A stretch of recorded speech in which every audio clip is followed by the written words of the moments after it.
When you scroll through social media, I'm sure you've seen this line countless times by now that women are the ones doing the chasing, that men are merely the ones being chosen, that the balance of power has shifted, that whoever is more detached, colder, less in need, is the one who wins.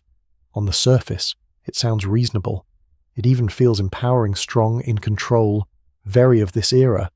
I understand why so many people believe it, because when you hear things like that, it gives you the feeling that you're holding the power, that you're no longer the one who can be easily hurt. But there's something I've noticed, and I want to say this slowly. Honestly, if that were truly the case, if it really brought freedom and strength, then why is it that the more we repeat these ideas, the more exhausted people become, the more tense they feel, the more guarded they are with one another? I'm not here to argue against women, and I'm not here to defend men. I don't think the issue lies with any gender at all. I'm simply looking at how these narratives, these messages repeated day after day on our screens, are quietly distorting the way we see each other, feel each other, and step into relationships. I don't think anyone is wrong for wanting to protect themselves, and I don't think anyone is weak for still believing in genuine connection.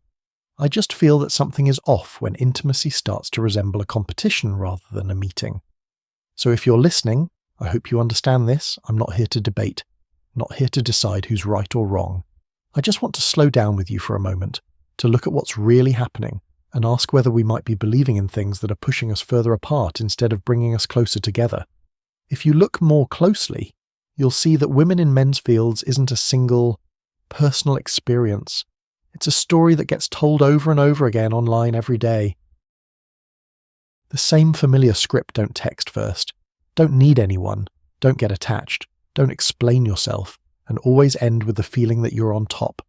These videos never explicitly say that women must act this way, but they plant a very clear idea in the viewer's mind that if you can do this, you're stronger, more self-aware, and no longer someone who can be easily hurt. And I want to say this carefully. Those behaviors themselves are not wrong. Not texting first isn't wrong. Not wanting attachment isn't wrong. Prioritizing yourself is certainly not wrong.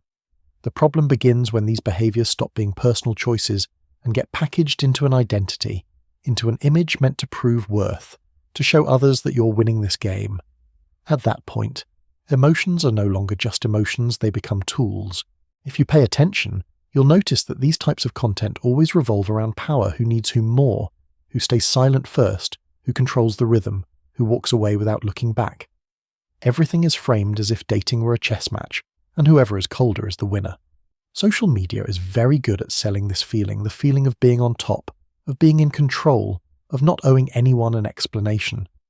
But the danger is that when emotions are turned into content for profit, the complexity and fragility of being human are reduced to nothing more than winning and losing. No one is wrong for what they feel, but when emotions are commercialized, repeated, and exaggerated for attention, many people begin to believe that this is the only way to survive in love. There is something very important that few people say out loud, and that is that real life does not operate the way it appears on a screen. In real life, most men are still very simple and decent. When they like a woman, they still take the initiative to text. They still show care. They still notice the small things. They still open doors. They still maintain basic manners, not because they are weak or being controlled, but because that is how they express interest. I'm not saying this to idealize men, but to remind you that most of them are not living in their heads with strategies or power games. If they like someone, they act. If they don't, they step back. It's very straightforward, and women in real life are the same. Many women I've met are not cold, don't play games, and don't deliberately stay silent to gain the upper hand. They are simply living, feeling, and testing what makes them feel safe and valued. They're not sitting there calculating whether they should text first or later to gain an advantage over someone. They are simply responding to their genuine emotions. This is very different from what social media portrays. Online, everything is pushed to extremes, curated, and edited to make the strongest possible impression in just a few seconds. Extreme cases, shocking stories, and cold attitudes are amplified many times over, then repeated until people start to believe that this is the new norm. But reality is not like that. In real life, people are still trying to connect in clumsy, sincere ways, sometimes awkward, sometimes wrong, but not calculating the way it looks in videos. So if you step outside, look around, and see that the world is not nearly as cold or harsh as it appears online, I want you to know this. You're not crazy, you're not outdated, and you are not naive. You're simply clear-headed, and you are seeing life as it truly is. The root of all this lies in the fact that dating is no longer seen as a meeting between two people, but has gradually been turned into a power struggle. When everything starts being measured by questions like who needs whom more, who texts first, who stays silent longer, who leaves first, then from that very moment, safety disappears. Because when a relationship is built on winning and losing, there will always be a winner and a loser, and no one wants to be the loser in matters of the heart. So both sides begin to defend themselves. People learn to keep their distance, learn not to reveal too much, learn to act as if they don't need anyone, not because they are stronger, but because they are afraid of being hurt, afraid of being seen as the one who cares more, afraid of investing more emotionally and ending up in more pain. Ignoring, staying silent, pulling away are sometimes not signs of strength, but armor put on after a few disappointments. And the sad thing is that social media labels that armor as strength, as clarity, as maturity. When both men and women start learning to play this power game, dating stops being a place to connect and becomes a place to prove that they don't need anyone. Every action is scrutinized through a strategic lens. Every message becomes a move on the board. Every silence carries calculated meaning. In that environment, no one truly gets to be themselves. People don't dare to show care for fear of being seen as weak, and don't dare to voice their desires for fear of losing control, and gradually, what we call attraction disappears. Because attraction doesn't come from who is colder, it comes from the feeling of being seen, understood, and safe with someone. When two people are both trying to control, they stop listening to each other. When both are trying to hold power, they simultaneously lose closeness. That is why the more strategies people apply, the lonelier they feel within their own relationships. A genuine connection has never been born from calculation or manipulation. It only appears when both sides are willing to lower their defenses, be honest about their emotions, and accept that in love, no one truly wins. There are only two people who move toward each other, or walk away together with clarity and respect. What worries me the most is not those who have already had enough experience to choose their own path, but very young women, those who are just stepping into the dating world with many questions and very little protection. When you're young, it's very easy to believe that if you're not tough, not cold, not able to hold your ground, then you'll be the one who loses. And social media constantly reinforces that belief, showing you video after video where people say that caring is weakness, trust is naive, and softness is losing.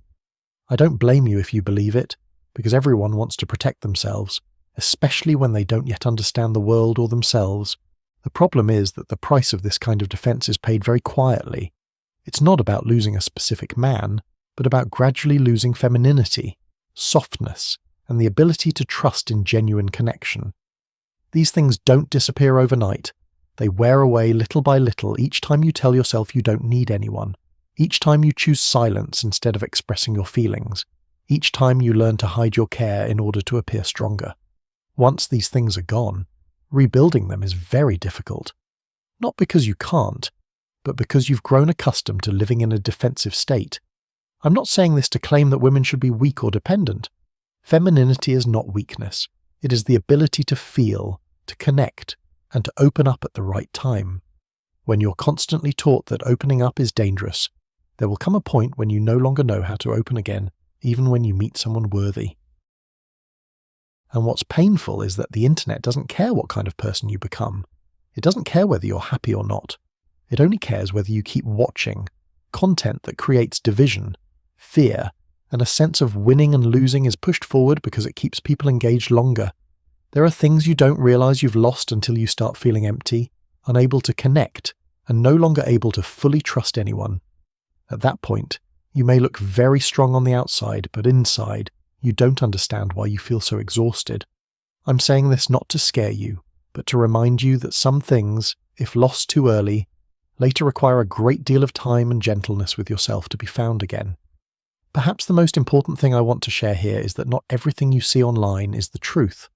A lot of content is delivered with absolute certainty, repeated so often that people begin to believe it is an unquestionable reality. But I want you to imagine this: some viewpoints online are written as if carved into marble, hard, heavy, and allowing no change. Once you believe them, you feel you must live by them, even when at times they no longer fit who you are. Real life doesn't work that way. Your view of love, of men, of yourself should really be nothing more than a draft. A draft you have the right to write, erase, revise, and rewrite as you grow, as you experience more, as you understand yourself better. You're allowed to change your perspective, allowed to try and realize something doesn't suit you, allowed to be wrong without concluding that you are weak or a failure. Femininity is the same. It is not a rigid mold you must strain yourself to fit into. Femininity is aliveness, the ability to feel what is happening within you, softness when softness is needed, and clarity when clarity is needed. It is the ability to truly connect with others without losing yourself. When you are pushed to choose sides, to stand on one side or the other, to believe that men or women are the problem, you are being pulled away from what matters most, your own peace. You don't need to prove strength through coldness, nor protect yourself by shutting down all emotion. You only need enough listening to know what makes you feel lighter, safer, and most like yourself. When you allow yourself to live this way, you're no longer led by social media, but begin to lead your own life slowly, flexibly, and truthfully. In the end, I just want to close with one simple thing. Women in men's fields is not the future of dating. It is merely a story amplified by social media and repeated until it sounds like the truth. In real life, people are not looking to win in love. They are looking for the feeling of being themselves beside another person. Truly happy people are not the ones who control best, not the coldest ones, and not the ones always on top. They are the ones who don't need to play games at all, don't need to calculate every message, every pause, every reaction. They simply show up as who they are and allow others to decide whether to walk alongside them or not. I know that in a noisy world full of conflicting advice, maintaining clarity and kindness is not always easy, but that very clarity is what keeps you from losing yourself. You don't need to prove you are stronger than anyone, nor live by a mold to earn respect. Just be yourself, honest enough to speak your real feelings, aware enough to walk away when something no longer fits, and kind enough not to turn love into a battle. The rest, you don't need to prove to anyone at all.